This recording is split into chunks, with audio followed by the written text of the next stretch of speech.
Hello, hello. Welcome back, everybody, to Luxury Cruising.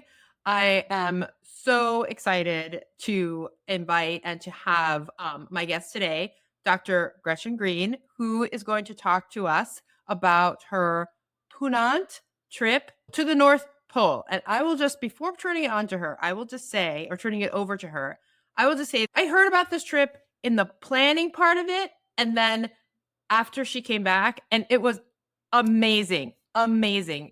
You are sure, even if you think like you have no interest in going to the North Pole, you think I'm never going to take this kind of trip, you really want to listen in because this is such a good story. So, over to you. Great. Well, thanks so much for having me.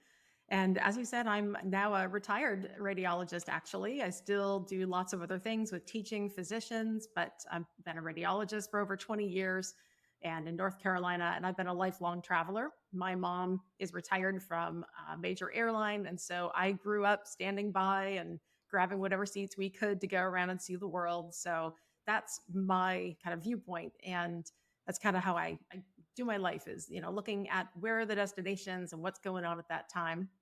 And so this was a really unique opportunity that presented itself in 2022 during a time of my life when it turns out I was ready to take a pretty big step and to reach for a pretty high destination. Ultimately, I'd love to go to space. And so I'm always thinking about things to help get ready for that ultimate in travel goals. And so, but I think one of the most important things I learned from this trip was that anything can be your space shot. It doesn't matter if it's Everything. something Yeah. big like the North Pole or, a trip around, your town. It really comes down to how you put yourself in the middle of that journey. Yeah, absolutely. Absolutely. So it's so fun too because this is the first time we have pictures and so for any of you who are just listening on a podcast platform that doesn't have video, you may want to jump over to a video or jump over to YouTube in order to see these amazing pictures. Yeah, great. And so I'll try to kind of narrate a little bit. So we're going old school here. I feel like I'm getting my clicker out and doing the slideshow from back in the day here. So Your let's school like what I did on summer vacation presentation. yeah, because I can, I'm old enough. I remember actually doing actual slides. So, the kinds of the light bulb and film. Yes. Just like my radiology career, I started out, we still had actual film, which is why we call it films, but Yeah. all digital now. So, all right. So, is this displaying okay, Crystal? Yes, we can see it beautifully. Thanks. Awesome. So, on this title page, and a lot of these are professional photographs that the photographers on board took. And so, again, just, as a tip, when you're in these trips, it's always that time to be mindful of when you're the one behind the camera and when you're letting somebody else do it.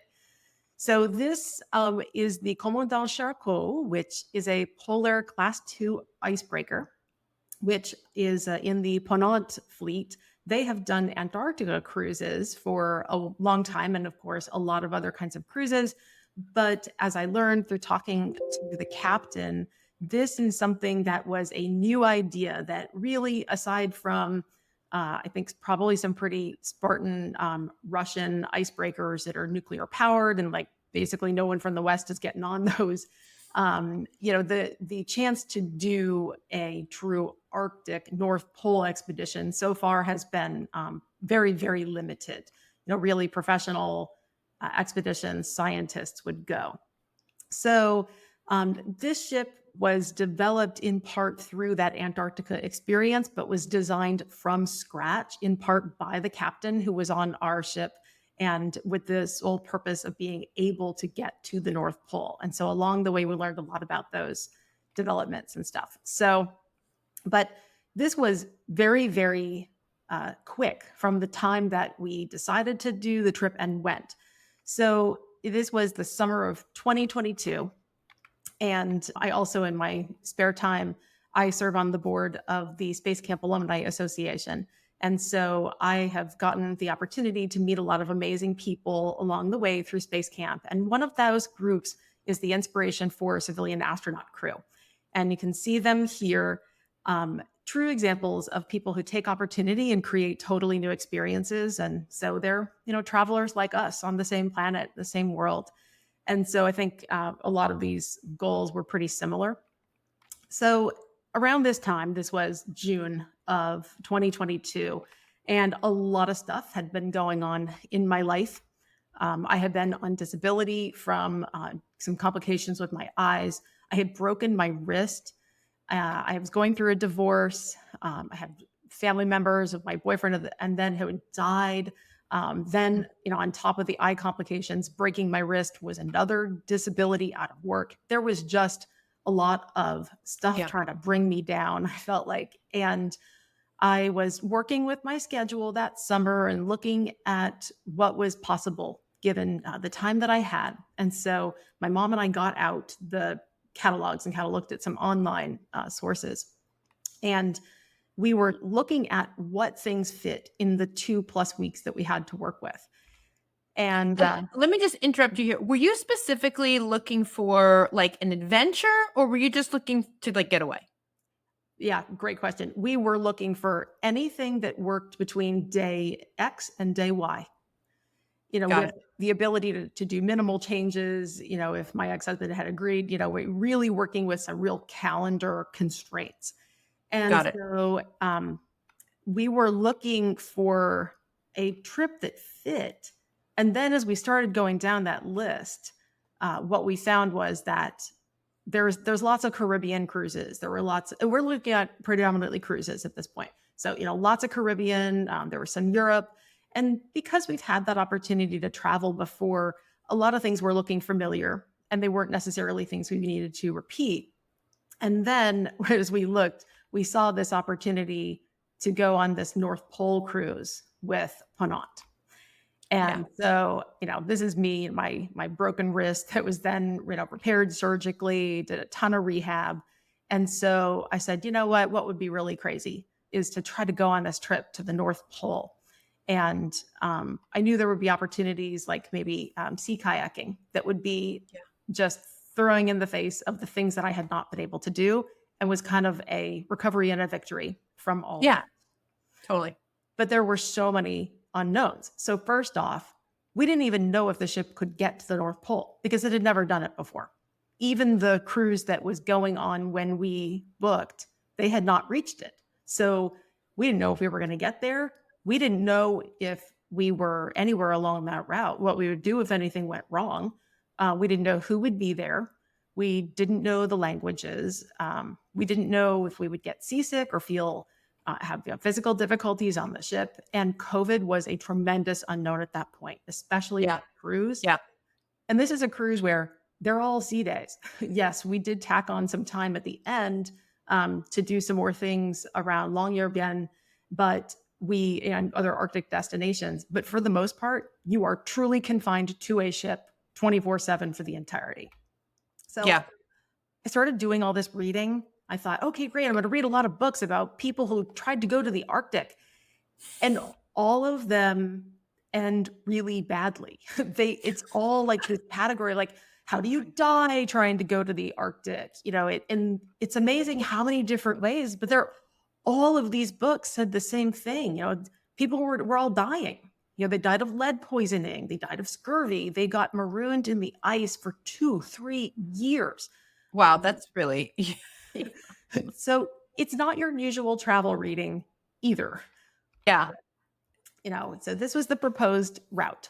Nice straight line there. You'd go from Paris to Longyearbyen, which is the highest northernmost inhabited place in the planet. And then from there, this line just makes it look like you just kind of like go back and Easy forth to the North peasy. Pole. Yeah. And It's fine. I remember when we were talking about it that you said that at some point you get so far away from land that, if there is a medical emergency, the helicopters are not getting to you. Like it's that far away. Like, and I don't think that is really in this picture. I don't think that you really get a sense of that. I don't know what the land mass is, or if that is a land mass, that sort of grayish area to the left. Is that like Greenland or Yep. Can you see my it? arrow? Yeah, it Okay. seems so close, but really it's not. Exactly. It's very distorted. And we'll see on the map later just how this viewpoint is unlike anything we ever look at on a map. Yeah. So yeah, this is the top of Greenland, and it make it looks like it's just a little ways, but you're dealing with hundreds of miles here, and this area looks blue. It makes it look like it's water. It is Yeah. water under the ice. Yeah. Yeah. So, I think this is kind of emblematic of a lot of things we do in life. We look at this and we think, right, you go there and you come back, and that's what it looks like. And Right. then the reality hits. Awesome. And so we did not know every day. So we got on board, planes, trains, automobiles, got to Longyearbyen and got on board the ship. And every day we had all this scientific equipment that we were watching. We were constantly watching this longitude and latitude, always looking for how are we getting to 90, because true north is 90 degrees in all directions. Yeah. And so that's every day. It was hanging over us, and the crew, we were always going. So this is Captain Patrick Marchessault. I had a wonderful time talking with him. His wife and two of his daughters were on the cruise as well, one as crew and one as a passenger. And she is just about my daughter's age. And so that was really fun for my daughter as well, to kind of hang out with the captain's daughter and learn a totally different lifestyle. Yeah. But I asked him, I said, why'd you want to go to the North Pole? And he said, yeah, because we wanted to make a ship that could do it and have some fun and do it in totally new ways. So it was pretty cool. They do paper charting as well. So you could go, it's an open bridge. And so if you are a techophile and you really like to know how things work on a ship, you would love something like the Charcot, because open bridge, you can go, you can see all the charts. And these are French trained crew for the most part.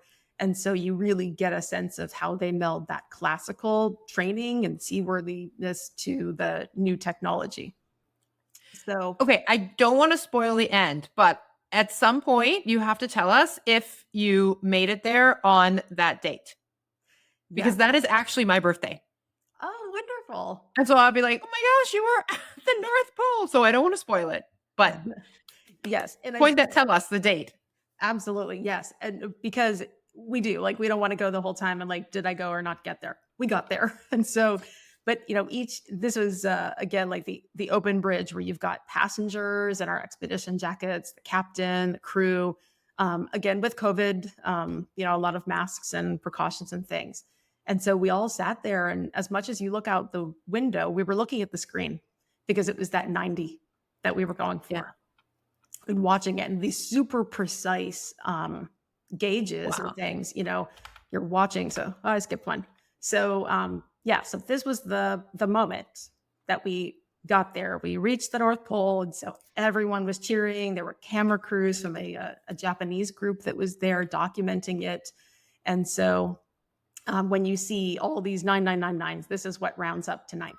Yeah. The boat, can pivot. It's so precise. The boat pivots on its anchor, and you're still at 90 north. Yeah. Awesome. So, yeah. And that's really when all the fun really began. I think the crew was very, anticipatorily awaiting for this moment. And so the crew, as soon as we got there, the crew broke out flares.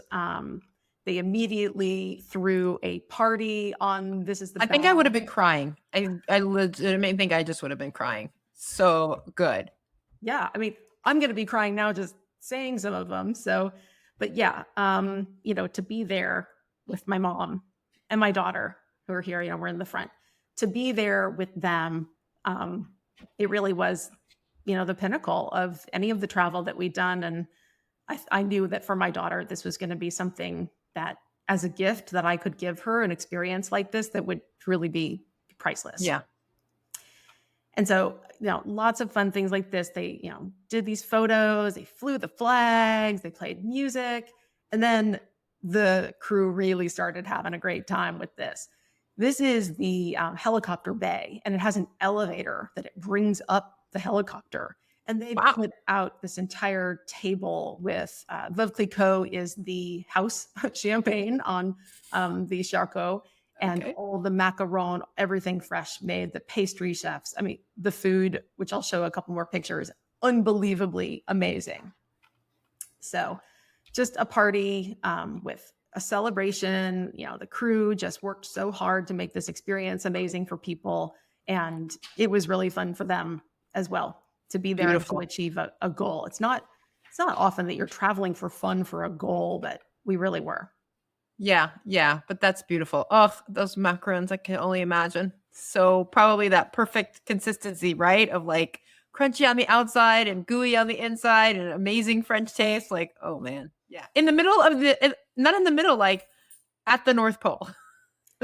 Exactly. And so, it was always kind of a game, what flavor was that macaron? And did I have that one yesterday? And is this my 14th today or what? Yeah.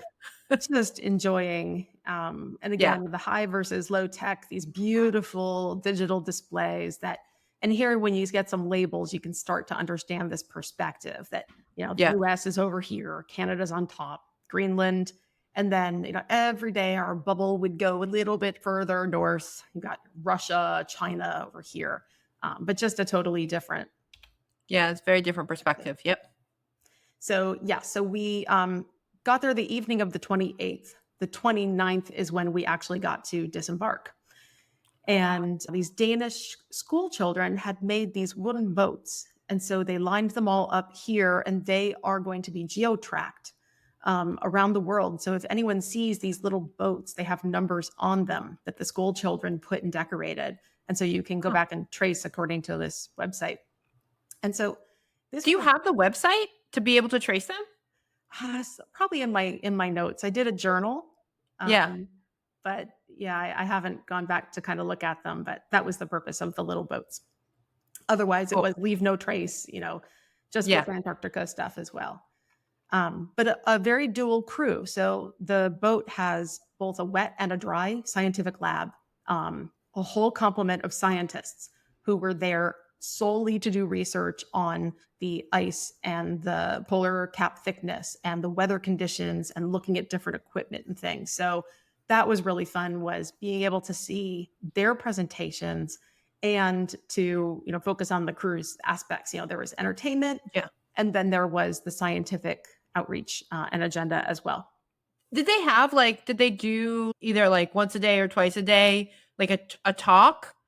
Like, especially since you have sea days and you have so much time, like, were there times where like, here, let's hear about, I don't know, the polar bears, or let's hear about, the evolution of Arctic ice or something like that?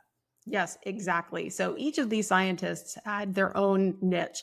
And so someone would talk about marine life, or like you said, the polar bears. I now know, and they were offered in both French and in English.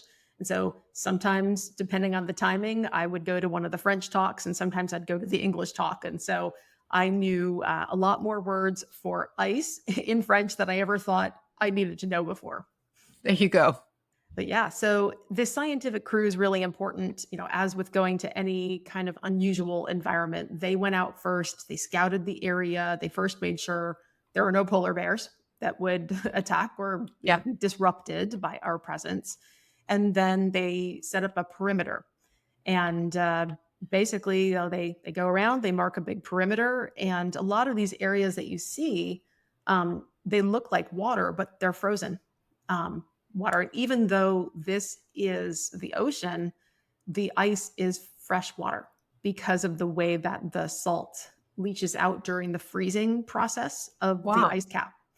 So Wow. That's we cool. just, in terms of experimenting with it, we said, okay, well, what does it taste like? So we, ate a little of the Arctic ice, and it is fresh water. And just this was pretty fun in terms of just that day. We had so much anticipation, and yet as we prepared to go out onto the ice, we just said to ourselves, okay, now we get to go play in the snow. Yeah. And Yeah. The Arctic snow. Amazing. yeah. And it That's was a beautiful picture. Oh, I love that picture. yeah, I took this just from around the perimeter. So we all just went out and went in a big circle. We went out in the morning. It was not freezing cold. So I worried a lot, and I leaned on a lot of women physicians who had done like Antarctica trips and expeditions and things, and said, what am I going to wear? How do I keep warm? How do I be comfortable to enjoy this experience and not freeze my fingers? But it was about 31 degrees Fahrenheit. Yeah, that's not bad at all. Very tolerable. So we had just easy layers on our expedition jackets that are these orange jackets. And they did have us wear life preservers because of the potential risk of falling through. So yeah, we got to walk around, play on the ice. The conditions were different parts of the ice, even in a very small area, and they had lots of photo op places. So we, of course, had our photo taken here. We've got my mom, and then my daughter and me, and this Yeah. was a pretty amazing experience just to mark this moment. A lot of these pictures you're taking with the idea of your Christmas card or your New Year's card, and Yeah. certainly photo albums. But I had thought a little bit in advance about things that I was going to do. So this is Yeah. about the area where we walked around, and we had Gorgeous. a lot of fun taking some fun pictures. Yeah. For people who aren't like watching the video, I just want to describe so there's a couple pictures of the boat, like basically in just ice, right? So it's almost like the boat just it looks surreal because you're so used to seeing a boat on water, but instead it's just surrounded by ice. And then there's a beautiful picture of Gretchen with her mom and her sister at, basically 90 degrees north. The little, like what you would expect to be like, oh, here we are in Cozumel, or here we are in, Playa del Carmen, and here we are at 90 degrees north. So that's beautiful. So yeah, now go ahead and describe this picture, which is so fun. Yeah. And I think what's hard to understand also is there's no perspective here. It's all ice. Yeah. And I have a couple of pictures later that just show this, and it's very moving, just the extent that it's ice everywhere you look. We would find little channels of water to go through, but then the boat would be breaking through the ice. But and this one, so we have a picture of us here at the ship side where they've put the gangplank down, and again, French style, they served blini and caviar on Beautiful. individual serving spoons, and put on their chef's hats and everything. Again, the signature Veuve Clicquot champagne. I think you probably could have had it 3-4 meals a day if you really Yum. to. Champagne and caviar at the North Pole. Yep. Doesn't So get better than that. It does. And, my mom is here. I have a picture of her enjoying her caviar. And, for me, thinking about her life and what she has grown throughout her life to make something like this possible. Again, just a total win, and something to really celebrate. What a gift. What a gift. A question about the expedition jacket. Like, were those provided to you? I mean, everyone has the same one. So I'm thinking they were provided to you. Yes, they do provide the jacket. The guests all have orange, and the crew have other colors, in part also because they always need to see us in case you ice, or just so you're the most visible. Yeah. We did have Zodiac expedition, so this wasn't only to the North Pole. We also, because Captain Charcot and crew did such a wonderful job of getting us there and then back, we had additional days to go around those islands and to explore different areas. So the visibility of the orange jacket was important for being in these places, which, again, they're mostly gray. There's not very sunny. And so it helps you stand out for the topography and everything. They're very comfortable too. So nice. Yeah. The Charcot the ship was named for Jean-Baptiste Charcot, who was an Antarctic explorer. And he took this fabulous photo in 1904 when Charcot was on his ship, Le Français, and they were exploring Antarctica. And yet again, this history and this French style that they're sitting in these wicker chairs next to this beautiful masted sailboat, exploring, even with their glassware and their wine. And so again, having some fun, they staged this same photo, but with the Charcot in the background. And so love it. Everybody had fun taking pictures, reenacting the same photo. Yeah, I love it. That's amazing. So we did wonder, what would you do if something went wrong, but honestly wouldn't think too much about it. This is the cute little helicopter, cute because its job is mostly to scout the path for the ship. And it's very weather dependent. So if the weather isn't great, the helicopter isn't flying. And the helicopter's range is too short to get anywhere to bring anybody away. So I think what maybe nobody said and we didn't really ask was, if something had gone wrong, if there's truly a medical emergency, there was no evacuation possible once you reach an area that's out of the range of even military helicopters. But this helicopter at least kind of gives you the feeling that maybe there's an option, but really it was used for scouting and for picking the best path. But again, like you said, we really fun lectures where they would tell us very happily all about, the helicopter pilots and the engineer would come and tell you all about the helicopter. Yeah. And, why did they design it this way? Because the people who were on the ship, on the Charcot, were the ones who built this for this job. And so Yeah, it's hearing amazing. the thought that put in their expertise that was going into this was also pretty fun. So again, like if you tried to map a destination like this, and if you put into Google Maps North Pole, it's not in there. It doesn't show up. No. Yeah. So you don't really get the sense. It was only coming back. We had dinner with one of the scientists who had spent over a year on a mosaic expedition to the Arctic previously. It was only as we were returning, it had this sense of relief, right? I mean, as exciting as Yeah. it was a relief also to be heading back home, Totally. where he had known from his time on this mosaic expedition that there was no way someone could come get you. It would be 2 weeks staged with doing depot caches of fuel and supplies just to leapfrog any plane up there. And Wow. so, That's insane how far it is. right, you don't even think, because from Longyearbyen, it was 1,316 kilometers to the geographic North Pole. The space station is orbiting at 422 kilometers. And even for them, it's about 2 days to rescue if they deorbit on a Soyuz or now maybe, a SpaceX Dragon.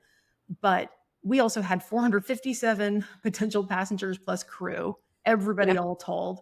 And then you've got 3 or 6 people on the station. So that was a little staggering, and it reinforced that relief that was we were coming home, that, okay, the chances got better and better the further away from the pole you got and the closer you got to land again. Yeah, that is an astounding statistic. You are essentially 3 times further away from land than the International Space Station is from Earth. Like that's insane to think about. It's staggering, really. Yeah, there are still places on the planet that are harder and less forgiving even than potentially than space. And that's I think why there's so much oceanographic research that still is relevant to inform that. So now they had plans, right? We had custom designed shelters, and the crew had a plan if something did go wrong. And Captain Marchessault will tell you all about all these different things. Again, also because they wanted to problem solve to help avoid getting into anything like that. And so they told us some of the design features of this ship, which again, like if you're into cruise ships themselves, like you would think this place is super fun, because they actually designed these propellers to be able to turn 180 degrees. So they don't just turn, the propellers themselves don't just turn and propel you forward. They can actually pivot the entire propeller assembly so that if the ship is facing one way, you can turn the entire propeller 180 degrees. If they got stuck in the ice, they then turn the propeller, and rather than using it to push water, it would churn up the ice like a blender. Oh, wow. And so wow. kind of thinking is just, this is the kind of problem solving and thinking that was so fun to learn about from the people who helped design the actual ship. Yeah, that's amazing. And you don't get the sense of the scale, except if you look in this photo at the bridge, or this may be an observation deck, you can see a person, and then you look down at the deck where there's 2 spare propeller blades. Oh, yeah. Like, and they have spares too, like redundancy. It's a lot like space, like redundancy and checklists and all that. So yeah, that's amazing. Yeah. We didn't know who would be on the ship, but it turned out to be a French dominated population of guests, but also with a number of international groups. There was a group of Japanese tourists who were filming their expedition. And so a lot of people, but very few Americans. So just a handful of Americans. We calculated that in the total number of United States visitors who would probably visit the North Pole that year in 22 as tourists was probably under 50. Wow. Yeah. Under 50, you kind of under 50? Under, yeah, 50, about 50. We estimated based on the numbers, about 50 Americans would get to the North Pole that year. Yeah. Yeah. So a very, small ship, but very spacious. The fittings were beautiful, and just more about the guests. Lots of different languages were spoken. Most things were spoken either in French and in English. So we would first be woken up at 1 a.m. from an announcement from Captain Charcot that in French, there's a polar bear and 2 cubs over on the right port side of the, or right starboard side of the ship. Yeah. And then the announcement would follow in English. And so, very international. And I guess since it was 1 a.m. in the summer at the North Pole, like it was still daylight. Yes. So you could go see them. Exactly. So very little, like basically no night, because we were there practically at the summer, almost at the summer solstice being in July. But but a lot of gray. So very few sunny days, a lot of gray, but long days. Yeah. We were not sure how we would feel on the ship. The food, the picture of the food, y'all, get on YouTube. Like, this is amazing. Yeah. And so we were a little concerned about that, but we didn't have to worry. We were never seasick. We never felt remotely seasick. And the French food was absolutely unbelievable. Remembering this was a 2.5-week cruise at sea with no reprovisioning. And so again, amazingly creative, just highest level French cuisine. Anything you could imagine was around, and we ate all of it. So, beautiful seafood. They would do very inventive bars. So, they do a seafood or a raw bar with these huge tins of caviar. Again, there was, and foie gras. There's simply no limit to that sense of luxury from the food and the service. Yeah, amazing. What was the, just to, like, we talk about service on this show all the time. So clearly in a French, on a French ship, you're going to have amazing food, but what do you think was the standout about the service? Cause you mentioned that. I think the psychology of, again, being in such a merciless environment just has a psychological effect on everyone that really demands a top level crew, because everybody was in this together. We're, on the same boat, and yet in an environment that had no tolerance for anything going wrong. Yeah. And I think that keeps everybody on their toes, and it made for a very cohesive crew that was all dedicated to working and serving in an environment with those external challenges, and yet using those, I think, as a springboard to enjoy those moments even more. Yeah. Amazing. Yeah. Just every day it was, the dining spaces are gorgeous. You have these beautiful backdrops of the ice, and never, even though it looks like, oh, well, it's all just a bunch of white cracked ice, it's absolutely mesmerizing. I mean, like, it's endless. I mean, you can see from that one picture, like, it's just an endless sea of ice, which to me, as someone who loves to be on the water, like, I could have probably just sat at that window for hours, mesmerized by that ice. And then are those fava beans? Like, looks like you've got some, like a beet salad with fava beans and maybe some calamari rings, like, and some prosciutto, of course, a beautiful French baguette that looks like perfectly made. Yes. And the butter, which I took pictures of, again, with very limited time beforehand. I didn't have that much research time, but one thing that I read about was the butter. This is some cultured French butter from a little farm in the countryside. And they have unsalted varieties. My daughter, I think, could eat bread and butter all the time, no matter what. And that was something that every time we just enjoyed it and said, oh, what kind of bread are we having today with that amazing superlative butter? And the French cheese, every day it was just like, oh, have we had this cheese before? What was this one pairing with now? So again, if you love And they did lots of different foods. Certainly they'll do Indonesian crew will do Indonesian specialties, Asian specialties, Italian, but definitely a French bend towards the food. Yeah. Amazing. That's beautiful. Yeah. It may have spoiled you for butter for the rest of your life. Like, oh, this butter's good, but not like at the North Pole. Yep. Yeah, for sure. The landscape, again, so many places on the ship are designed to really take it in. But the helicopter that goes out, and then they would show these pictures to us. So as you're going along, it's like you get to see your real time slideshow of the photos that the photographers had taken each day during the trip. So it's like you're already enjoying the aftermath, but during. We helped a scientific expedition that had attempted to reach the pole but was unsuccessful. And so we basically gave them a tailwind. They followed us in our path as we cut Yeah. through the ice.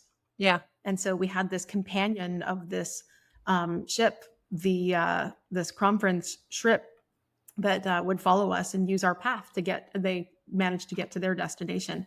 The crew came on one day and had dinner on board, and so just a fun Yeah. thing. Very nice. Oh, polar bears. Yeah. Yay. And so of course you'd think like, well, it's just a bunch of ice. There's nothing there. But amazingly, we saw unbelievable wildlife.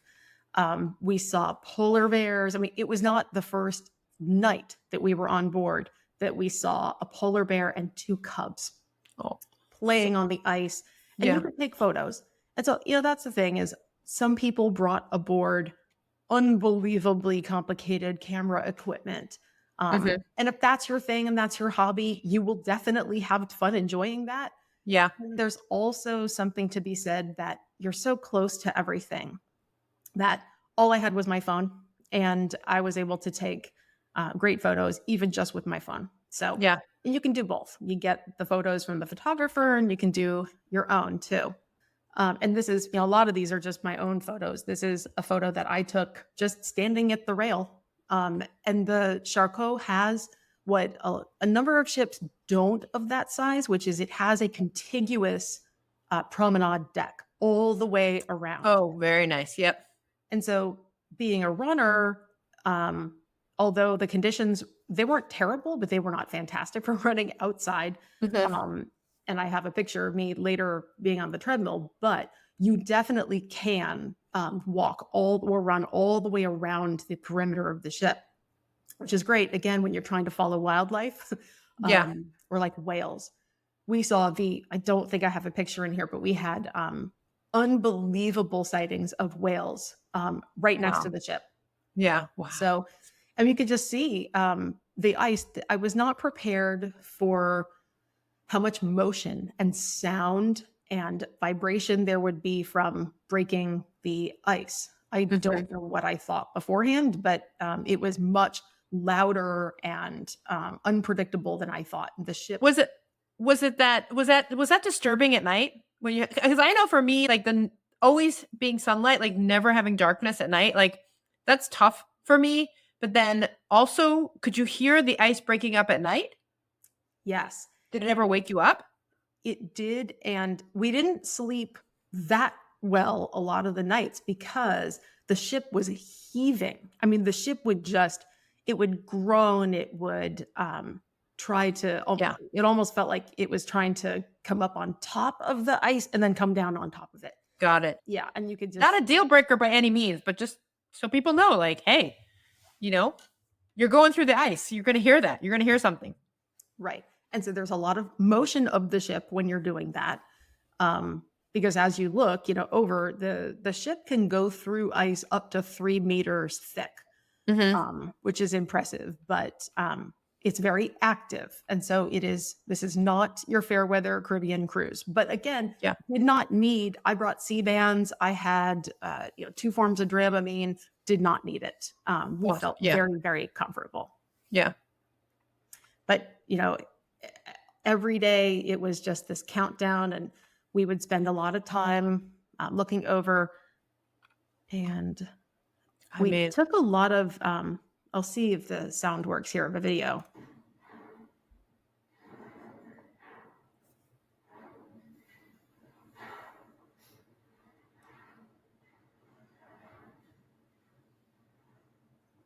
And that's, you can see channels opening. That's us Yeah. breaking through the ice.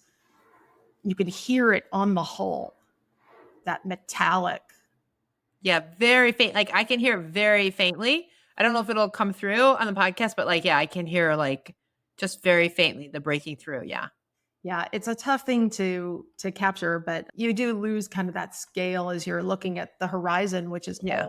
it all looks the same. So, with any cruise, I think even now there's always a question of COVID or norovirus or other transmissible things. Yeah. We were asked to quarantine 2 weeks. Vaccinations were mandatory, and we tested immediately before going on. And 2 to 3 people in one family were diagnosed with COVID. This was something we were really afraid of. Yeah. Because we Especially with your mom being older. Yep. exactly, and there were a lot of older people, not a lot of, I think, over 80s, but a number in the 60s and 70s range, and we just knew we were on the most confined space possible. Again, with no rescue, with by definition completely limited resources, and so we were very concerned and cautious about that. They did have everyone was required to wear masks everywhere. And then, got through that first incubation period. And then the 2 or 3 people were discovered to have COVID. They were quarantined in their rooms. They recovered. And fortunately, everybody else was fine. The crew tested continuously. So they really did pay attention because, again, this is completely unforgiving. But it turned out to be okay. So that was Yeah. a relief. So, but again, oh yeah, I have a photo of one of these humpback whales. It was unbelievable that they were so close, and you could again just reach over the side with your phone, take a photo of these amazing creatures. They would go under the boat, and so having that promenade deck where you can go all the way around and stuff, we could see everything. And the Amazing. temperature, again, scarily so, very moderate. You can see this guy. I took a In his picture. robe. Yeah, he's standing there in his bathrobe, like he came from the spa. And then Yeah. people in their expedition coats. So very comfortable. And my personal victory for this was that we got to different islands around Longyearbyen and the Spitzberg place, and we were able to go sea kayaking. And so I sent photos of my daughter and me here going sea kayaking amongst glaciers back to my orthopedic surgeon and my physical therapist who'd done my rehab, just to help tell Yeah. them, look, what you do really makes a difference. And you help people like me go and have these amazing experiences and share them with others. I did a lot of treadmill running again because usually the weather was not as fun to be outside. And Yeah. it was, I actually kind of brought me to tears again with this beautiful landscape. I decided at the beginning, if I was going to eat French food like that, I had better run a 5K every day in the Arctic. And so this became my goal. Every day in the Yep. Arctic, I ran a 5K. And I sat there and I counted the number of physical procedures that it had taken me to be able in my life at I wasn't 50 and that, so I was 48. To be able to be doing this physically and to be able to have created the resources through my work, my service to others, my business building and earning income that gave me this experience. And it was very breathtaking in that environment. Yeah. Definitely inspiring. Definitely. Yeah, Very very inspiring. humbling. Yep. And so I put together just a couple thoughts on ways to be in the trip when you're on the trip, is to really enjoy things that are totally new to you. Even a snow room. I had never been in a snow room before, and the ship has both a sauna that looks out over onto the water and also this snow room, and you alternate back and forth and you rub the snow on, and then you can take the showers and then go back to the sauna. So something very new that we did. They do offer something pretty unique, which is a polar plunge where you jump in the water. And Burr. because we had very little time to prepare, only a few weeks, you had to get an EKG. And so I simply could not fit. I could pack my clothing or I could go get an EKG, but I didn't have time for both. So I did make the choice in advance not to do the EKG and to not do the polar plunge. Mhm. But then on board, when we did various things, they started giving us patches.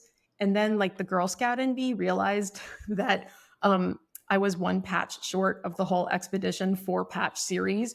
And so Yeah. then I had a little bit of FOMO. But again, I knew that in advance and I was prepared to say afterward that I had chosen not to do it and that was Yeah. okay. Yeah. But That's okay. just a couple of things on the ship. This is one of these areas where they stage you. They have an area for your expedition gear. They have special boots you wear. They were Yeah. very comfortable. And they would set up. So this is a setup of hot tea and mulled wine.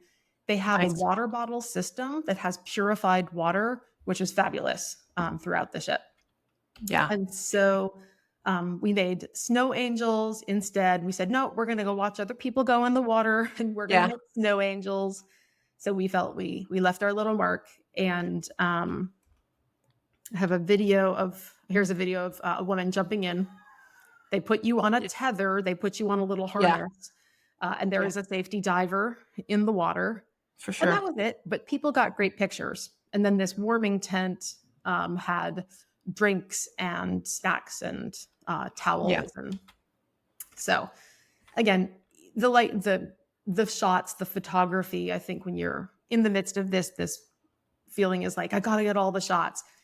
The pros are going to do that, and they're the ones who can get the National Geographic shot like Yeah. this. What I wish I had done, however, is they did portraits. They would do a private photo shoot that you could pay extra for. Yeah. And you've seen a couple of the photos of my daughter with the fur lining of, her Yeah. expedition coat and everything. I kind of wish I had had a headshot done of that Yeah. with me in the Arctic, like looking Arctic-y. But maybe in my mind, it wouldn't have looked like I imagined. But I might have tried that and had some fun. Okay. Yeah. But so, it's fine.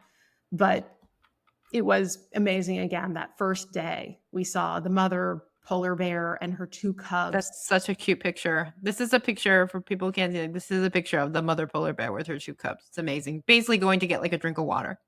Yeah. And you can see on her shoulder, there's blood from a kill. Yeah. So, this is real life stuff. This is not the zoo. Yep. Yeah. But we had lots of fun just taking photos, experiencing it. I planned in advance to take certain photos with certain objects that I knew I wanted to use later. And so I There you brought go. one of Yep. the mission patches from the Inspiration for Space Launch. And I brought that with me to take a photo with it. And so I knew that patch had been to the North Pole because Yeah. later I'll take it to space. That's right. We got some souvenirs. We had a shipboard credit. Bears. Depending, you may be able to. And there was a nice little gift shop. So we got a polar bear. We also bought some postcards that we were able to mail. The crew, of course, puts up this little mailbox. And so we wrote postcards and mailed them, bought postage. They stamped them, and then they come back through Longyearbyen. And they arrived maybe a couple weeks later. You can, in the photo on the right, we're wearing Santa hats because it's Yes. the North Pole. So, of course, I had planned in advance this was going to be the holiday card that went out with the pictures. So Yes, of course. Yes. it was a fun thing. And I mailed a postcard to myself with thoughts that I had at that time and for remembrances that I wanted to keep myself remembering later. Yeah. I don't normally ever journal, but I did journal on the cruise very much intentionally so that I could document where were we, what did we do, who did we talk to, what did we eat. So we made some fun friends, including the captain, his wife, and one of their daughters, Kiara. And so Julia, my daughter, and Kiara, the captain's daughter, got to hang out and share that experience together. And I think that's a really unique option, especially of a smaller ship. Again, we had lots of time on board, so we made travel traditions, and it was kind of fun lining up our macaron in ways that looked like the checkers pieces. Yeah. So, the staff get to know you. They get to know what are the drinks you like. What do you like your afternoon cappuccino? Beautiful. Yep. Beautiful. That's the beauty of small ship cruising, is the crew really gets to know you. Exactly. Even to names and everything. And we knew a lot of the passengers, although again, a little bit of a language barrier with a lot of the passengers without Yeah. English, but we all found our common ground and it was fun. We had, parties that were specifically again designed like we're gonna have a polar party and everybody would just go dancing. Even though Yeah. there's snow on the deck, you've got crew who are dancing in high heels and those who are dancing in work boats. So the goal just to have a lot of fun. Props for that crew member that's dancing in her stilettos. Yeah. Yeah, it's impressive. I Yeah. was in my boots, I think. Um, there were zodiac trips, so we got to go and see Yep. walruses and glaciers, and so Wow. it's a Yeah. very humbling. I can only imagine what it'd be like to see a walrus like in person, not in a zoo, just out there in the wild. Like that's crazy. Yeah, whole colonies. They're very smelly, very grunty, very loud. Yeah. But yeah, really cool. We had a lot of interesting hikes that we could do. The landscape is so different. So I have a Yeah. photo here of one of the Arctic islands that we had stopped at to do a hike, and it's one of those fun things where you can touch the clouds. Yeah. So the difference, this is our map on the left, and you could buy the photo of this, and then I had it printed on canvas, and I have that in my living room now. It has Yeah. our dates. We went to the North Pole, July 29 of 22 for the day. We got there the previous evening, and the actual trip Yeah. out of Longyearbyen is very windy and meandering, and then the return is not the same. It Yeah. was this orange line that's then going, and we were able to go to all these different other stops around Longyearbyen, and so see really like now I can check off an Arctic cruise also because we were fortunate to have the opportunity to see these other areas. So, And that's part of Sweden, right? Arian is part of Sweden or Norway. oh, I don't remember. Okay, we'll have to look it up. Without saying the wrong thing, I'm sorry. Yeah. I do know that there's an international presence in Longyearbyen. I don't remember the control over it, but there's a lot of internationals for different mining, I think, and oil interests. Yeah. There, so it's an interesting place. But in reading all of these biographies, these autobiographies of people's journals and things as they were going to the North Pole, there's a room that has an indoor pool, and it's a very small pool, but it's indoors. The ones outdoors, I think you might have a tough time convincing yourself to swim in. Yeah. They did have different temperatures of pools, so they're there, and you could do it. Except there were conditions in which those were closed. But then the indoor pool, almost like a solarium, had floor to ceiling windows, and they had a beautiful tea bar. So they would come in and you could have a pot of all these beautiful loose leaf teas. And so I would drink potfuls of jasmine tea and read my book and just watch the ice go by. And I loved this quote by DeLong, who is an Arctic explorer. He said, "I believe my resolution increases," he wrote his wife, "in direct proportion to the difficulties thrown my way." So again, as I reflected on the things that motivated me to go on this trip, that sentence really rang true with me also, that we can't run away from the challenges, instead run towards them. Amazing. That is absolutely amazing. An amazing trip. Well, thank you again so much for sharing it with us. Yeah, there's a picture of your victory that you share with the captain. And not something that a lot of people are going to do in their life, and I mean, certainly on my new bucket list, but I don't know that I'll ever make it. But I loved to be able to, share this journey with you. I so appreciate the pictures and your insights. And please tell everyone, I know that you have a course that's going to be launching, hopefully around the same time that this podcast will drop. So please tell everyone about your course and what you're offering. Sure.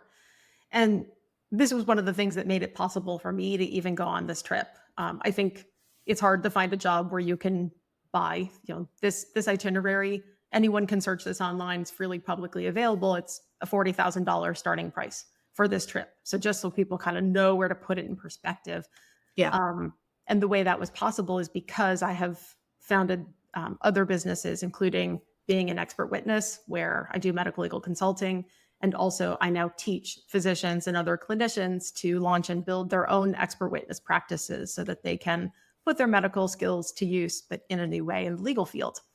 And that flagship course is Expert Witness Startup School. And that's available. Typically, we launch twice, maybe 3 times a year. Our next launch is January 2025. And you can find that and my other courses at theexpertresource.com. Fantastic. And we'll definitely put a link to the course itself and also your website into the show notes. So thank you so, so much. And it was great having you here. Take care, everyone. Join us again next time. Bye.